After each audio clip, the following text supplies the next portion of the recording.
Think your dating life is a bit out there? Well, buckle up. Long before swiping right or sliding into DMs, people around the world and across time had some truly mind-bending ways to find the one.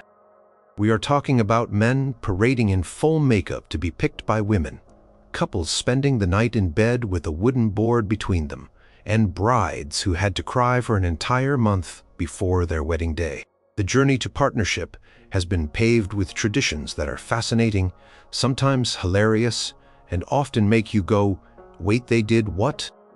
Get ready to dive into 7 of the most astonishing matchmaking customs ever recorded. You might just find that your awkward first dates are pretty tame in comparison. Number 7. The salty path to dream lovers in Ireland and the United Kingdom. Imagine this. You are single, and you really want to know who you are going to marry. In parts of Ireland, Scotland, and England, there was a peculiar little ritual just for that. It did not involve a crystal ball or a fortune teller.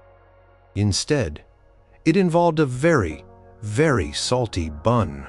This practice, often found in folklore collections from the 19th and 20th centuries, was a form of dream divination, a way to peek into your romantic future while you slept. The idea was pretty straightforward, but the execution had a few key steps.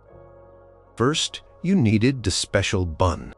This was not your average tea-time snack. It was a small cake or bun made with a deliberately excessive amount of salt. Some old recipes mention simple ingredients, like flour, water, and a whole lot of salt. Sometimes, a pinch of soot was even added for extra magical potency. Because why not? Person seeking a vision of their future spouse, usually a young unmarried woman, would have to eat this incredibly salty concoction, or at least a significant portion of it, right before heading off to bed. Now, here comes the tricky part. After consuming the salty bun, the rule was absolutely no drinking. Not a sip of water, not a drop of milk, nothing. The intense, salt-induced thirst was a crucial part of the magic. To further enhance the ritual's power, some traditions dictated that the person should walk to their bed backwards, without looking behind them. And once they started the ritual, complete silence was to be maintained. No giggling with friends who might be trying it too. No last-minute chats. Just salty bun, thirst, backward steps, and silence. So, what was supposed to happen? The belief was that the overwhelming thirst created by the salt would manifest in the person's dreams. And in that dream, their future husband or wife would appear. This dream figure would not just show up for a casual chat. They would be seen offering the dreamer a drink of water, magically quenching the powerful thirst that the salty bun had created. Person offering the drink in the dream was identified as the one they were destined to marry. It was a simple, if rather uncomfortable form of sympathetic magic. The physical need for water in the waking world was thought to magically draw forth the image of the life partner who would satisfy other, deeper needs. This salty bun ritual was not always a solo endeavor. Often it was something young women might do together, perhaps at a sleepover or during specific times of the year, considered potent for divination. Nights like Halloween, known as Samhain in Gaelic traditions, New Year's Eve or May Day were popular choices. These were seen as liminal times, when the veil between worlds was thin and insights into the future were more accessible. The dumb cake was a similar tradition, where a group of girls would bake a special cake in complete silence, each performing a part of the preparation. After eating it, they would await dream visions. Core idea remained the same: perform a specific, often slightly challenging ritual to induce a prophetic dream about one's future spouse. Other variations across Europe involved eating a salted herring or a specific type of apple under particular conditions to achieve the same dream divining effect. Why did people do this? Beyond the simple curiosity about the future, these practices tapped into a deep-seated human desire to find love and companionship. In societies where marriage was a significant life event, often tied to social standing and economic security, knowing or feeling one had some insight into who their partner might be could be comforting. These rituals also provided a structured, socially acceptable way to think and talk about future marriage, especially for young women. The salty bun method, while seemingly whimsical, highlights the role that magic and superstition played in everyday life for centuries. It was a personal, accessible form of fortune-telling that did not require expensive tools or specialized practitioners.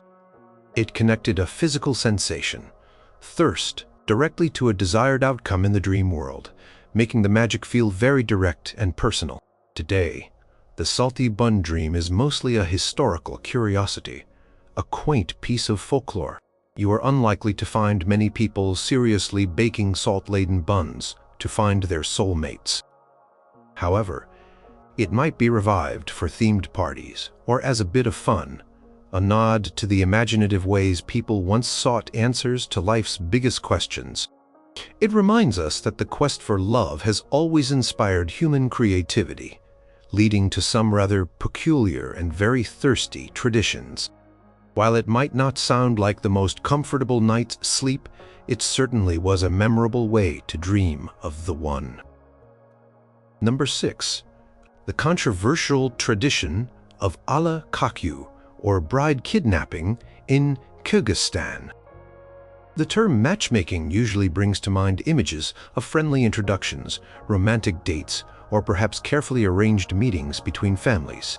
However, in parts of Central Asia, specifically Kyrgyzstan, and to some extent in neighboring Kyrgyzstan and Kyrgyzstan, a practice known as kachuu, which translates roughly to grab and run, has existed. This is the practice of bride kidnapping, where a man abducts a woman he intends to marry, often without her prior consent. It is a tradition steeped in controversy, with debates surrounding its origins, prevalence, and its place in modern society. The process of a typical non-consensual kachuu is deeply distressing. A young man, often with the help of his male friends or relatives, will target a woman he desires as a wife. They might seize her from the street, her workplace, or even her home, forcing her into a car and taking her to the man's family residence. Once she is there, the dynamic shifts. The man's female relatives, such as his mother, aunts, and sisters, play a crucial role. They attempt to persuade the captive woman to accept the marriage. A key symbolic act is trying to place a white wedding scarf, known as a juluk, on her head. If the woman allows the scarf to be placed, or if she is successfully pressured into wearing it, it signifies her acquiescence, however reluctant, to the marriage. The social pressure exerted on the woman in this situation is immense. She is isolated, often far from her own family and support network. Kidnapper's family might use a range of tactics, from gentle persuasion and promises of a good life to outright threats and intimidation. A powerful factor is the social stigma. In many traditional Kyrgyz communities, if a woman has spent even one night in a man's house, especially under such circumstances, her honor and that of her family can be considered compromised. It is often assumed that she is no longer a virgin, making her unmarriageable to anyone else. Returning to her parents' home after being kidnapped can bring shame upon her family, so she might feel she has no choice but to stay and marry her abductor to preserve her family's reputation and her own, albeit tarnished, standing. It is important to note that not all instances of kachuu are non-consensual in the same way. There are cases described as consensual or mock kidnappings. In these scenarios, the couple may have already agreed to marry but use kachuu as a form of elopement. This might be to circumvent parental disapproval, perhaps due to ethnic differences or the groom's perceived unsuitability, or to avoid the significant expenses associated with a traditional Kyrgyz wedding, which can include a large dowry, kalim, and a lavish feast. In such cases, the kidnapping is a staged event, a nod to tradition, or a practical solution for the couple. The origins of alakaku are a subject of much debate among historians and sociologists. Some proponents claim it is an ancient nomadic custom, dating back centuries to a time when Kyrgyz tribes roamed the steppes. They might argue it was a way for men to prove their manliness, or a recognized, if rare, form of marriage. However, many scholars and Kyrgyz intellectuals dispute this narrative. They suggest that true non-consensual bride kidnapping was historically rare or took different forms, and that the practice as it is often seen today might have become distorted or more prevalent during the Soviet era, which brought significant social and economic upheaval and disrupted traditional marriage patterns. Some argue that the romanticized notion of alakaku as an ancient tradition is a more recent interpretation used to justify what is essentially a coercive act. Alakaku is illegal under Kyrgyz law. The first specific article criminalizing it was introduced into the Kyrgyz Criminal Code in 1994, and laws have been strengthened since then, increasing penalties for abduction for the purpose of marriage. However, enforcement of these laws has often been weak, particularly in rural areas where traditional patriarchal norms can be strong and access to justice limited. Social pressure, corruption, and a reluctance by authorities to interfere in what is sometimes perceived as a private or cultural matter can hinder effective prosecution. Estimates regarding the prevalence of bride kidnapping vary widely, and reliable statistics are notoriously difficult to obtain due to the sensitive and often underreported nature of the crime. Some non-governmental organizations have in the past claimed that thousands of women and girls are kidnapped for marriage each year in Kyrgyzstan. Surveys conducted in different regions have suggested that a significant percentage of marriages, particularly in rural areas, may have resulted from some form of alakaku. However, these figures often do not clearly distinguish between fully non-consensual abductions and the more consensual elopement-style kidnappings. Practice of non-consensual bride kidnapping has severe consequences for the women and girls affected. It is a violation of their human rights, including the right to freedom, bodily integrity, and the right to choose one's spouse freely. Kidnapped brides often face a future of forced marriage, domestic servitude, and are at higher risk of domestic violence and marital unhappiness. The psychological trauma can be profound and long-lasting. In recent years, there has been growing awareness and condemnation of non-consensual alakaku, both within Kyrgyzstan and internationally. Kyrgyz activists, women's rights organizations, and some government bodies are working to combat the practice through legal reforms, public awareness campaigns, education, and support services for victims. Efforts are being made to challenge the notion that it is an acceptable cultural tradition and to promote gender equality and respect for women's rights. Public discourse around alakaku is slowly shifting with more open discussion about its harmful impacts. However, eradicating such a deeply entrenched practice, entangled with complex social norms and economic factors, remains a significant challenge. It stands as a stark example of how tradition can be invoked to justify actions that inflict serious harm and strip individuals of their fundamental freedoms in the process of forming a union. Number 5. The Whispers of Wood. Welsh love spoons as tokens of affection. In the rolling hills and valleys of Wales, a tradition of romantic expression took a beautifully crafted, tangible form: the Welsh love spoon. These were not ordinary utensils for stirring soup or eating porridge. Instead, they were intricately carved wooden spoons given by a young man to a young woman he admired, as a symbol of his affection and intentions. This charming custom, with its earliest known example dating back to 1667, flourished particularly during the 18th and 19th centuries, though the art of carving and giving love spoons continues in Wales today, albeit in a different context. Imagine a young suitor, perhaps a farmhand, a woodsman, or a sailor with time on his hands, during long voyages. Instead of composing a poem or singing a song, he would dedicate hours, sometimes weeks or even months, to meticulously carving a love spoon from a single piece of wood. Sycamore was a popular choice, but other woods like boxwood, yew, or fruit woods, such as apple or pear, were also used, depending on availability and the carver's preference for grain and color. The skill lay not just in the basic shaping of the spoon, but in the elaborate and symbolic decoration of its handle. Each love spoon was unique, a personal message conveyed through a rich vocabulary of carved symbols. These symbols were not random.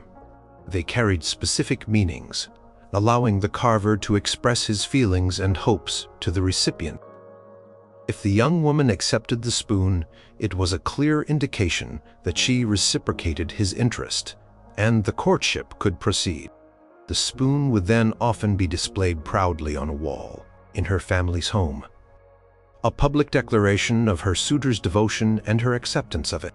The symbolism embedded in these wooden tokens is fascinating.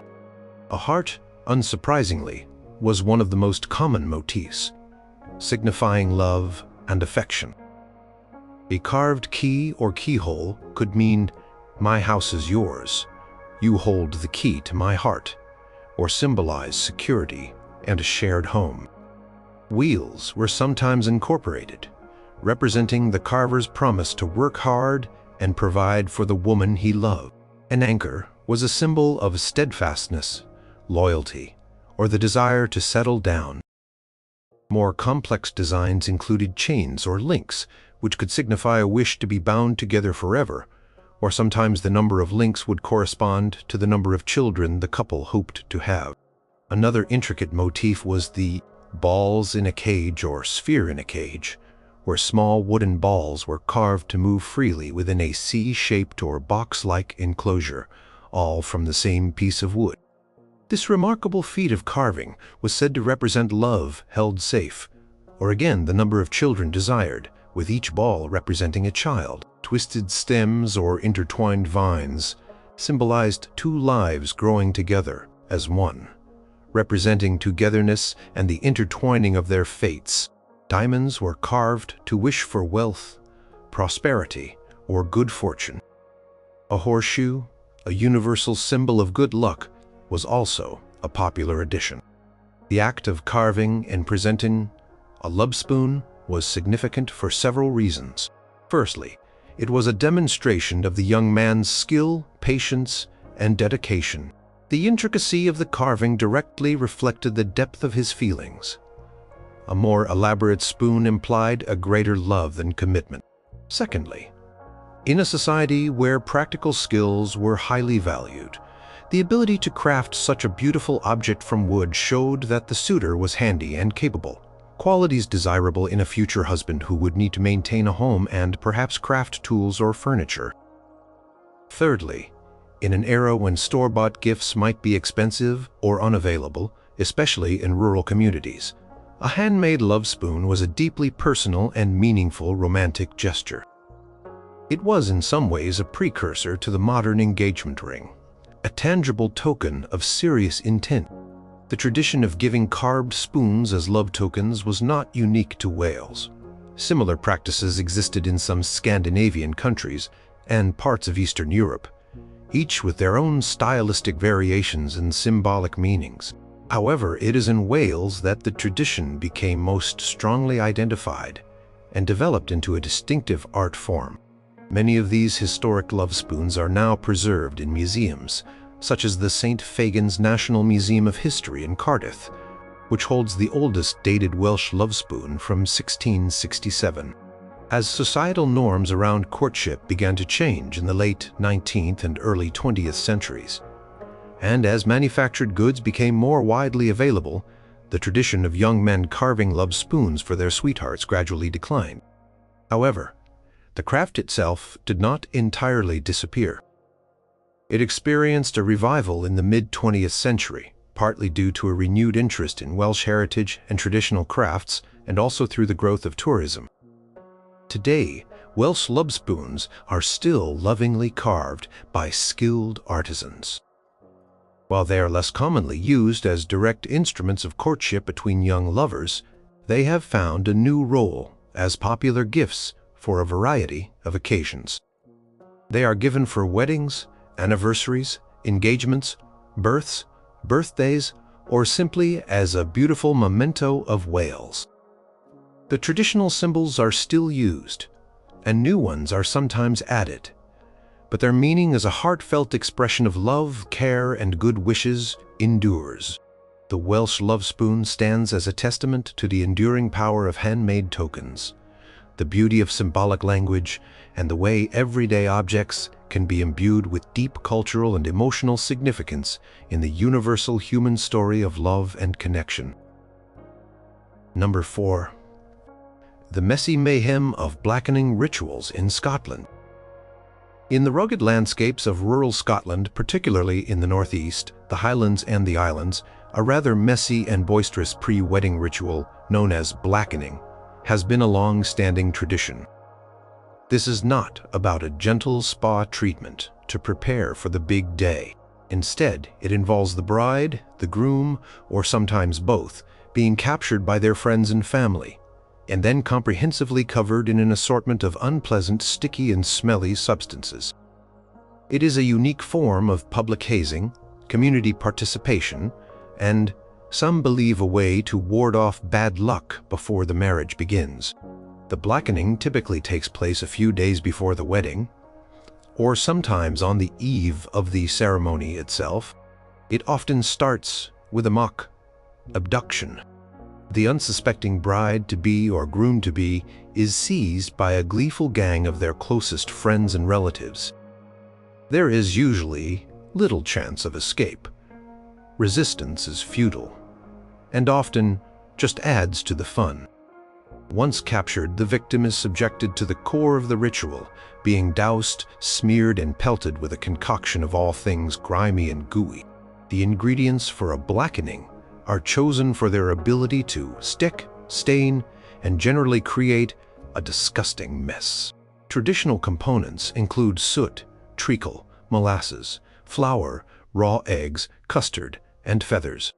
More adventurous groups might add things like spoiled food, fish guts, manure, or engine oil, though modern sensibilities sometimes lead to slightly less offensive, albeit still messy alternatives. The aim is to make the individual as filthy and ridiculous-looking as possible. Once thoroughly blackened, the ordeal is far from over. The unfortunate individual, or couple if both are being targeted, is then paraded around their local village or town. This procession is designed to be as public and noisy as possible. They might be tied to a lamppost, placed in a wheelbarrow, or in more contemporary versions, driven around in the back of an open-top pickup truck or farm trailer. Friends and family follow along, banging pots and pans, honking horns, shouting, and generally making a racket to draw maximum attention to the blackened spectacle. Parade ensures that the entire community is aware of the impending marriage and has a chance to witness and laugh at the couple's messy rite of passage. So why would anyone subject their loved ones, or themselves, to such an undignified and messy experience right before one of the most important days of their lives? The reasons behind blackening are thought to be multi-layered. One common explanation is rooted in ancient beliefs about luck and spirits. It is considered an apotropaic ritual, meaning it is designed to ward off evil spirits or bad luck. The idea is that by undergoing such an unpleasant experience before the wedding, any potential misfortune or evil that might be lurking is either scared away by the commotion and the grotesque appearance of the couple, or it is satisfied by this trial, leaving the couple free married. If something bad happens now during the blackening, it is less likely to happen during the actual marriage. Another interpretation views blackening as a rite of passage, a test of endurance and good humor for the couple. Marriage involves facing challenges together and successfully navigating the messy and embarrassing blackening ordeal, ideally with a smile, or at least a grimace, could be seen as symbolic preparation for the ups and downs of married life. It demonstrates the couple's resilience and their ability to take things in stride. The public humiliation aspect can also be seen as a social leveler, a way to humble the couple before they embark on their new status as a married unit within the community. Furthermore, blackening is a powerful expression of community involvement and bonding. It brings friends, family, and neighbors together in a shared, albeit chaotic, activity. It is a way for the community to actively participate in the couple's transition to marriage, offering their boisterous and messy blessings. It is a folk tradition that reinforces social ties and local identity. Some historical accounts suggest links to older feet-washing ceremonies, where the bride's feet were washed on the eve of her wedding. Sometimes, soot was added to the water for luck, and this may have evolved into the more extreme, full-body blackening. There are also parallels with other pre-wedding hazing or charivari-type rituals found in various European cultures, designed to mark transitions and sometimes to express community approval or disapproval. While the exact origins are debated, with some suggesting ancient Celtic roots related to purification or luck-bringing rituals, blackening has certainly been practiced in Scotland for centuries. The specific customs and the intensity of the blackening can vary from region to region and even from family to family. What remains consistent is the element of surprise, mess, and public display. In contemporary Scotland, blackening is still practiced, though its popularity may have waned in some areas or become somewhat tamer in others. For some, it is seen as a more raucous and traditional alternative to a typical stag, do or hen party, bachelor or bachelorette party. The substances used might be more food-based and less genuinely noxious than in the past, focusing more on the messy fun rather than extreme discomfort. However, the core elements of capture, coating, and parading often remain. The blackening tradition offers a vivid insight into how rituals can blend serious intentions, like warding off evil, with exuberant communal fun. Discusses the importance of community participation in marriage rites in certain cultures and highlights the remarkable endurance of folk traditions, even in the face of modern sensibilities. It is a striking reminder that the path to matrimony is not always pristine and perfect. Sometimes it involves getting very, very dirty. Number 3. The Tears of Transition, Tujia, wedding crying rituals in China. In the Wuling Mountains region of China, spanning parts of Hunan, Hubei, and Guizhou provinces, as well as the Chongqing municipality, lives the Tujia ethnic group. Among their rich cultural heritage is a unique and emotionally charged pre-wedding tradition known as zaotang, which translates to sitting in the hall, but is more descriptively referred to as the ritual crying of the bride. For up to a month leading to her wedding day, a Tujia bride was expected to cry not necessarily out of spontaneous sorrow, but as a formal, structured, and highly significant ritual performance. This tradition, which has historical roots dating back possibly centuries, required the bride to begin crying in a designated part of her family home, usually the main hall, approximately 30 days before her wedding. Initially, she would cry alone, typically for about an hour each day. Her tears were not silent sobs. They were accompanied by kujia ji, or crying marriage songs.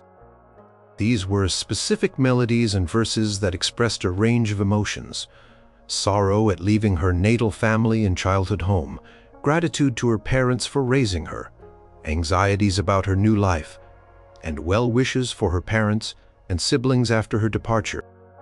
As the wedding day drew nearer, the crying became a more communal affair. About 10 to 15 days into the ritual, the bride's mother would join her in crying and singing. Then, a few days later, her grandmother would participate. Soon after, her sisters, aunts, and other female relatives and close friends would join the chorus of ritual weeping. Each woman would have her own crying songs, lamenting the bride's departure, but also offering advice and blessings for her future. Collective sound of women crying and singing these traditional melodies filled the home, creating a powerful atmosphere of emotional release and female solidarity. The performance aspect of this ritual was crucial. A bride was not just expected to cry. She was expected to cry well. Her ability to perform the crying songs with skill, appropriate emotion, and stamina was judged by her family and neighbors. A bride who cried eloquently and convincingly, demonstrating deep filial piety and reluctance to leave her family, was praised and brought honor to herself and her household. Conversely, a bride who did not cry, or who cried poorly, was considered to be poorly brought up, ungrateful, or perhaps too eager to leave her family, which was seen as a disgrace. In some accounts, if a bride struggled to cry, an older woman might gently pinch her to help elicit the tears. Content of the crying songs was varied and specific. There were songs for different relatives, songs for different times of the day, and songs expressing different themes. For instance, the bride might sing about the kindness of her parents, recalling specific memories from her childhood. She might sing about her fears of the unknown in her new marital home, or express sadness about leaving her unmarried sisters behind. On the actual wedding day, as she was about to depart, the crying ritual would reach its climax. In some areas, the bride would even sing songs that gently scolded the matchmaker, lamenting that the matchmaker was taking her away from her beloved family. This was all part of the accepted performance, a way to articulate the complex emotions of this major life transition. The reasons behind this elaborate crying ritual are multifaceted. Primarily, it was a profound expression of filial piety, a cornerstone of Confucian-influenced Chinese culture. By crying, the bride demonstrated her deep attachment to her parents and her sorrow at leaving them. It was a public affirmation of her love and gratitude. Secondly, the ritual was believed to ensure future happiness for the bride.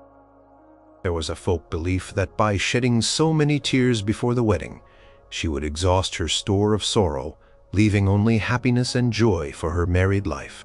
It was a way of ritually purging sadness. Thirdly, the crying ritual served as an important social and emotional outlet for the bride and her female kin.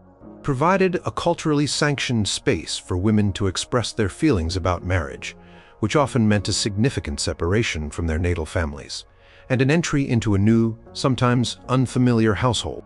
The shared crying and singing strengthened bonds between the women and allowed them to collectively process the impending change. It was also a way for older women to transmit cultural knowledge, expectations, and advice to the bride through the songs. The historical origins of the Tujia crying marriage are somewhat legendary. One popular story dates it back to the Warring States period, 475–221 before Common Era, when a princess of the Zhao state was married to a prince of the Yan state. At her departure, her mother wept and begged her to return soon, and this display of maternal love is said to have inspired the tradition. Other accounts suggest it flourished particularly during the Tenza dynasty, 1644–1912. The practice faced suppression during periods like the Chinese Cultural Revolution, 1966–1976, when many traditional customs were condemned as feudal. However, it has seen a revival in some Tujia communities in more recent decades, partly as a way to preserve and celebrate their unique ethnic identity. The duration of the crying could vary. While a full month was traditional, sometimes it might be for 10 days or even just 3 days, depending on the family and the specific local customs. The intensity and formality also differed. Regardless of the exact duration, the core elements of ritual crying and sung lamentations remained central. Kachuu crying marriage ritual provides a fascinating insight into the complex interplay of emotion, ritual performance, and social expectation in the context of marriage. It challenges Western notions of weddings as purely joyous occasions by acknowledging and giving voice to the sorrow and anxiety that can also accompany such a significant life change, particularly for the bride leaving her home.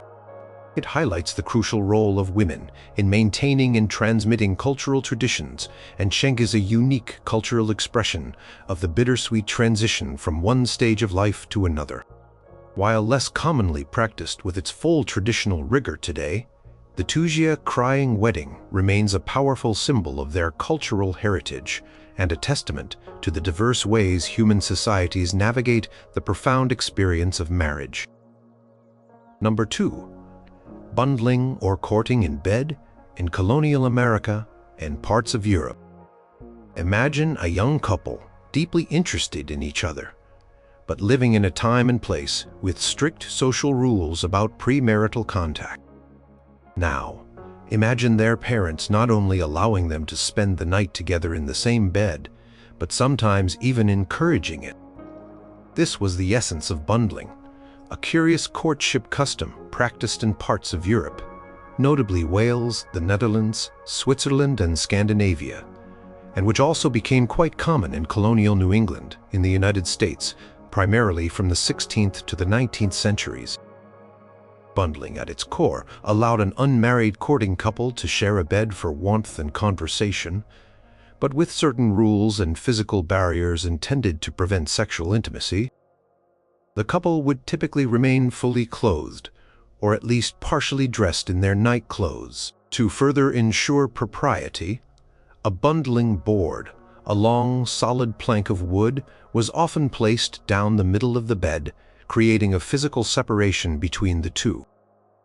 In some instances, the young woman might be even more thoroughly barricaded by being sewn into a bundling bag or sack, a sort of long, heavy-duty nightgown that was stitched closed around her, effectively encasing her lower body. Alternatively, her skirts might be tied securely around her ankles. Primary motivation behind bundling was often intensely practical, especially in colder climates and in homes where resources were scarce. In rural communities during the 17th and 18th centuries, houses were often small, poorly heated, and offered little privacy. Firewood was precious, and keeping a fire burning late into the night just for a courting couple to sit by was an extravagance many families could not afford. Allowing the couple to retire to a bed, with its shared body heat and warm covers, was an energy-efficient way for them to spend time together, get to know each other, and talk privately without freezing or disturbing the rest of the household. Parental consent was almost always a prerequisite for bundling.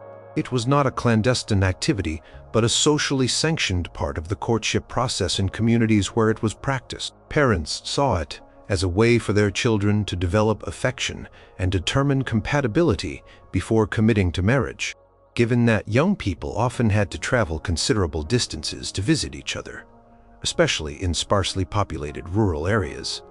Bundling also offered a practical solution for overnight stays.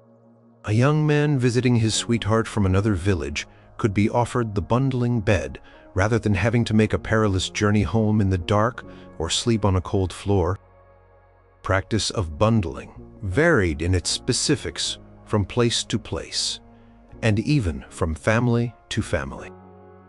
While the ideal was chaste conversation and innocent cuddling for warmth, the reality was likely more complex. The effectiveness of the bundling board or bundling sack in preventing all physical intimacy has been a subject of historical debate. Some contemporary accounts, and later critics, suggested that bundling often led to premarital pregnancies, despite the precautions. Others defended it as a harmless and sensible custom that, for the most part, upheld moral standards while allowing for natural human affection.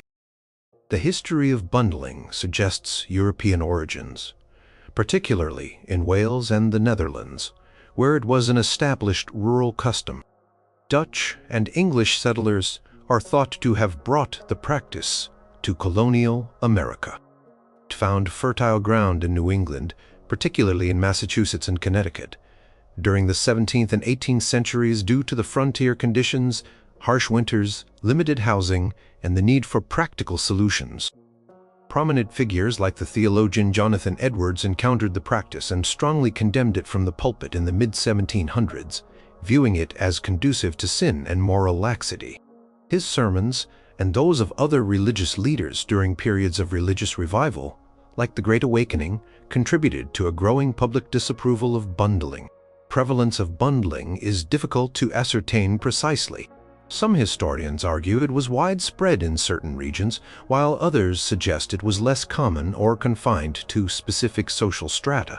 Court records from the period do show a notable number of premarital pregnancies, and some historians have linked this to the practice of bundling, although it is impossible to prove a direct causal relationship in all cases. What is clear is that it was a subject of public discussion and increasingly criticism as social norms began to change in the late 18th and early 19th centuries. As notions of privacy, propriety, and romantic courtship evolved, and as living conditions improved with better heating and larger homes, the practical justifications for bundling diminished. The rise of Victorian morality in the 19th century, with its emphasis on stricter gender segregation and sexual restraint before marriage, further hastened the decline of bundling. By the mid-19th century, the practice had largely disappeared in America, becoming a quaint and to some scandalous relic of a bygone era. Bundling offers a fascinating glimpse into the social and economic realities that shaped courtship customs. It reflects a societal attempt to balance the natural desire of young people for intimacy and companionship with prevailing moral codes and the practical constraints of daily life. It shows how social customs can be adapted to environmental conditions, such as cold climates and scarce resources. The debates surrounding bundling also highlight changing attitudes towards sexuality, courtship, and parental authority over time. While no longer practiced, bundling remains a curious footnote in the history of matchmaking and courtship. It speaks to a time when communities found ingenious, if somewhat unconventional, ways to navigate the path to marriage, allowing young couples a unique form of chaperoned intimacy that seems startlingly liberal by some historical standards, yet highly restrictive by others. It reminds us that the ways people have sought connection and navigated romance are incredibly diverse and deeply influenced by the world around them. Number 1.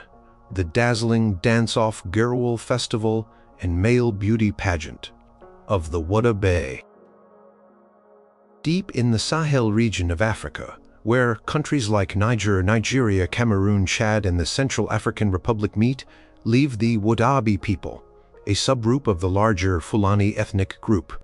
These nomadic pastoralists are renowned for their intricate cultural traditions, and none is more spectacular or more central to their identity and matchmaking process than the Girl Festival. Held annually at the end of the rainy season, usually around September, Girl is, among other things, a breathtaking male beauty pageant where young Wadabe men compete to be judged as the most charming and beautiful by young Wadabe women, who may then choose them as husbands or lovers.